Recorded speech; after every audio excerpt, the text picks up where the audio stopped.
আমি ইসিআই কে বলতে চাই, নর্মস বদলে দেন। আপনার ওয়েবকাস্টিং এর যে অ্যাক্সেস সব প্রার্থীদের দিতে হবে। আপনার কাউন্টিং এ যে কাউন্টিং থেকে লাইভ করতে হবে। সিএপিএফ কে এপিক কার্ড দেখার অধিকার দিতে হবে। এই 4টে বাইপোলে কোথাও এপিক কার্ডে ভোট হয়নি, স্লিপে ভোট হয়েছে। আনসার ভোট করেছে রায়গঞ্জে, চাপড়া চাকদার গুন্ডারা ভোট করেছে রানাঘাট সাউথে। মানিকতলা থেকে সচিন, রাজু নস্কররা বেলেঘাটা থেকে ভোট দিয়েছে। একটা ভোটারকে ভোট দিতে দেওয়া হয়নি, একটা জেনুইন ভোটারকে। ডেমি এজেন্টের নামে 8টা করে ডেমি প্রার্থী দিয়ে তৃণমূল এজেন্ট বসাচ্ছে।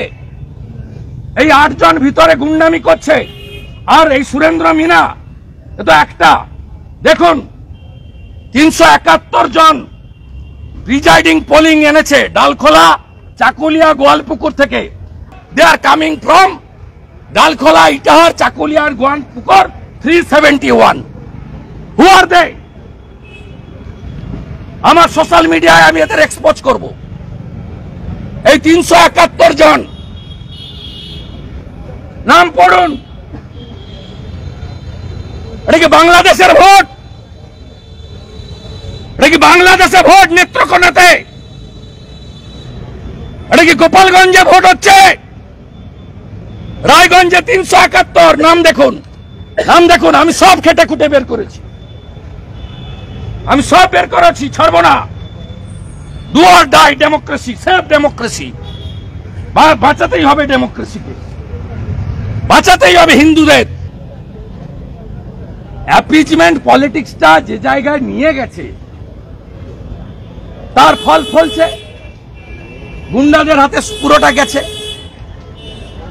গুন্ডারা হিন্দুদের ভোট আটকাচ্ছে, ক্যানিং পূর্বে আটকাচ্ছে, ক্যানিং পশ্চিমে আটকাচ্ছে, ফলতায় জাহাঙ্গীর আটকাচ্ছে, ডায়মন্ড হারবারে শামীম আটকাচ্ছে, হাড়োয়ার আটকাচ্ছে, খালেক আটকাচ্ছে, মিনাখার আয়ুব গাজী আটকাচ্ছে। তাই তারা যা খুশি করছে।